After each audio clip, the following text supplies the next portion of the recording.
You're listening to the Bare Metal Cyber Prepcast, created to help you succeed in your Security Plus certification journey. Learn more at baremetalcyber.com, where additional prepcasts, books, and training materials await. Let's get started. Advanced learner paths extend beyond basic awareness and are aimed at technical staff who carry additional responsibilities.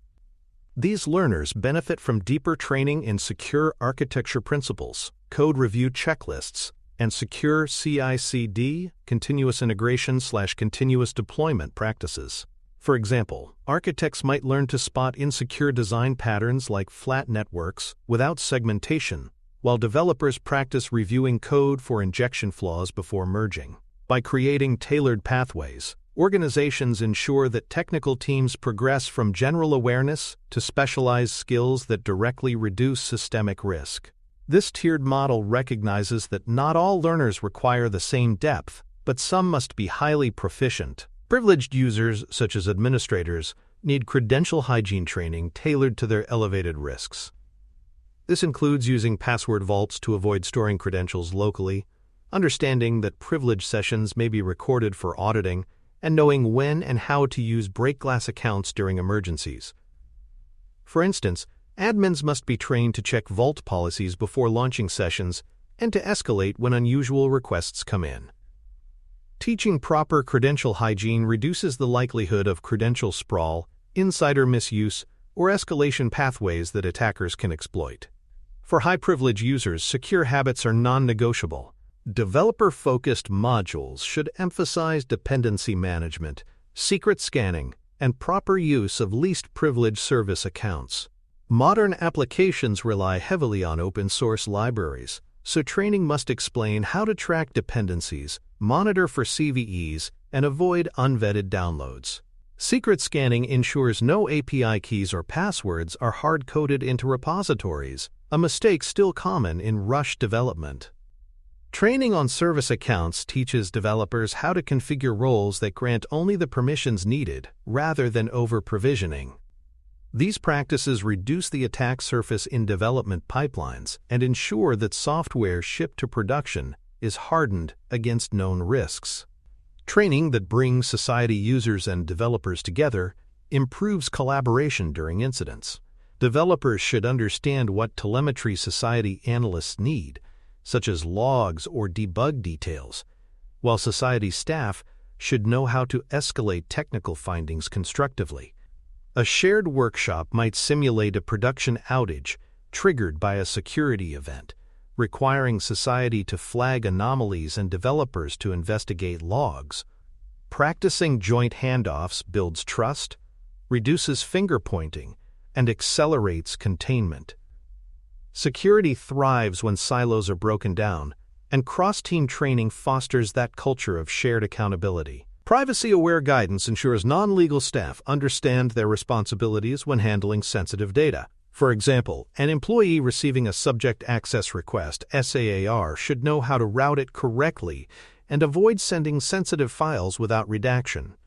Training modules might cover basics of pseudonymization, highlighting identifiers like names or ID numbers that must be masked before disclosure.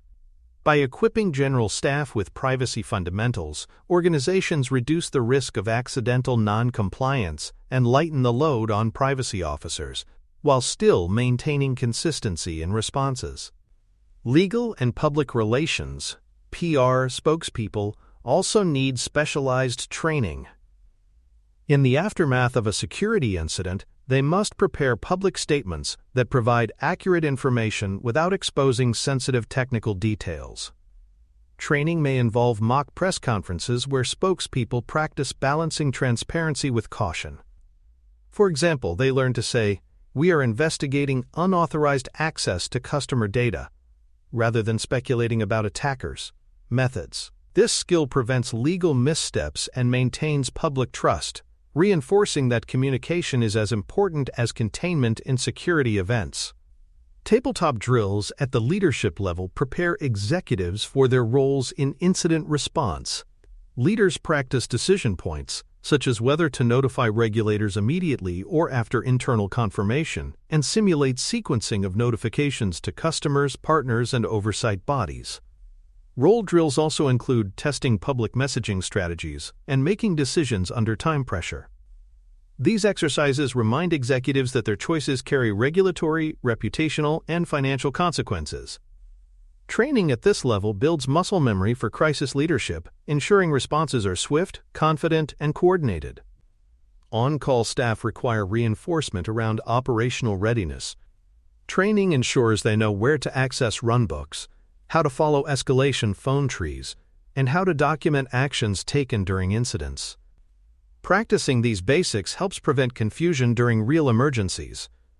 For example, an on-call engineer should know which steps to take immediately when a security monitoring system sends a high-severity alert and when to call for additional support.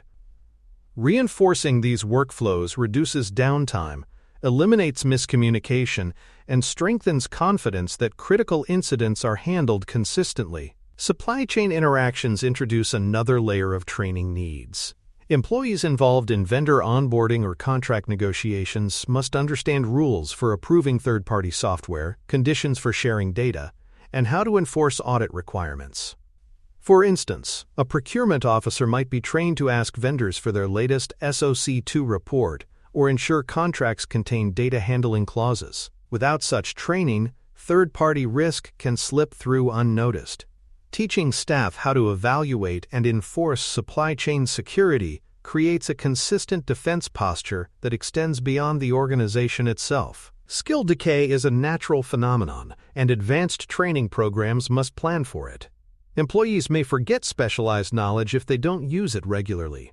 Measuring decay involves reviewing error rates, code vulnerabilities, or escalation performance over time. Based on results, refresher modules can be scheduled every 6 to 12 months. For example, developers may receive refresher labs on secret scanning every quarter, while executives might repeat tabletop drills annually.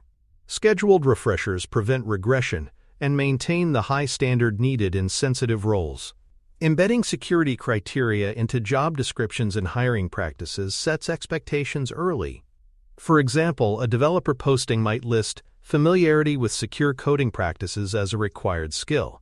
A system administrator role might specify demonstrated experience with identity and access management. By signaling security as a baseline expectation, organizations raise the maturity of their workforce and reduce the need for remedial training.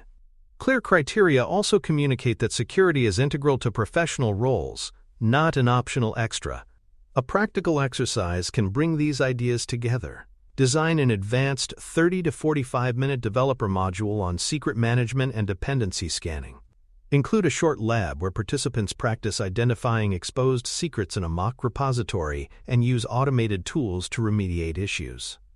Make completion of the module a requirement before developers gain production access. This ensures that those deploying code to sensitive environments have demonstrated proficiency in managing secrets responsibly and in maintaining secure dependencies. Linking training completion to access privileges enforces both accountability and security. By the end of Part 1, learners should see that advanced user guidance is role-specific, hands-on, and embedded in operational workflows. Whether aimed at developers, privileged users, or executives, advanced training raises the security baseline and ensures those with elevated responsibilities maintain elevated competence.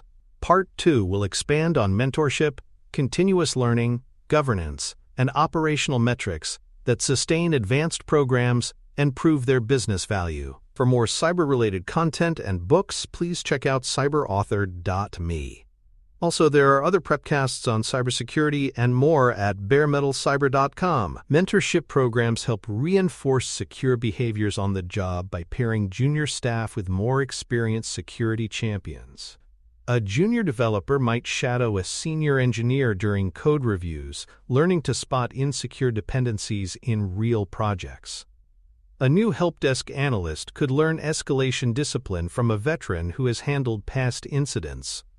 Mentorship embeds learning in the flow of work rather than limiting it to classroom sessions. This approach not only improves skill transfer but also strengthens security culture by building trusted relationships and empowering champions to serve as role models across the organization. Advanced programs require metrics that go beyond training completion. For developers, this might include measuring vulnerabilities in the codebase per deployment and tracking whether secure coding practices reduce defect rates over time. For administrators, monitoring privileged session misuse or policy violations provides insight into behavior change. Measuring remediation time, how quickly issues discovered in exercises or incidents are addressed, links training to operational impact. These metrics demonstrate whether advanced training is improving resilience, not just knowledge, allowing organizations to prove business value in measurable, outcome-oriented terms. Continuous learning budgets are essential for keeping skills current in fast-changing environments. Organizations can support micro-certifications for developers, cloud security courses for administrators, and lab credits that allow staff to practice on realistic systems. Conference access also provides exposure to emerging attack vectors and defensive strategies. By funding these opportunities, companies signal that security competence is not a one-off requirement, but an ongoing investment. Continuous learning budgets help prevent stagnation, keep high-value staff engaged, and ensure that expertise keeps pace with the evolving threat landscape. Tabletop exercises that include legal, HR, and communications teams prepare organizations for coordinated responses. While technical staff manage containment, legal must assess regulatory obligations, HR may handle employee communications, and PR manages external messaging. By rehearsing together, teams learn how their roles intersect. For instance, an exercise may simulate a ransomware attack that triggers regulatory reporting deadlines and media attention. Practicing as a cross-functional team builds familiarity, reduces finger-pointing, and ensures coordinated responses under pressure. Security incidents rarely stay confined to IT. Tabletop training ensures all stakeholders are ready. When exercises reveal gaps, remediation follow-ups should be tied to training, not punishment. If a developer misses vulnerabilities in a secure coding lab, they might receive targeted coaching modules rather than formal discipline. If executives struggle during a tabletop, a shorter, focused refresher can address decision-making under pressure. Linking failed exercises to coaching ensures weaknesses are addressed constructively. This approach builds trust, encourages participation, and ensures that training closes gaps instead of creating a culture of fear around making mistakes. Institutional knowledge should be captured in artifacts like runbooks, playbooks, and secure code patterns. For example, a runbook might detail how to respond to an endpoint malware detection, while playbooks walk society analysts through common anomaly investigations. Developers can benefit from code pattern libraries that provide pre-approved, secure implementations. Documenting this knowledge preserves lessons beyond individual memory, ensures consistent responses, and serves as living training material for onboarding and refreshers. Institutional knowledge artifacts are the backbone of sustainable training programs. Succession planning and cross-training prevent single points of failure in critical security roles. For instance, only one administrator may know how to manage a specific identity platform, or only one analyst may understand a complex detection system. Training backups and creating structured cross-training programs ensure continuity if key staff leave or are unavailable.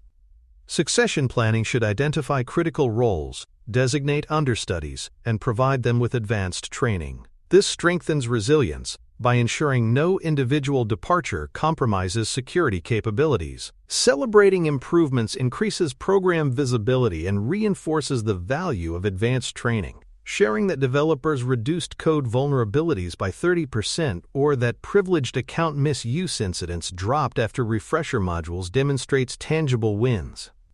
Publicly recognizing these achievements motivates staff, validates investment, and keeps leadership engaged.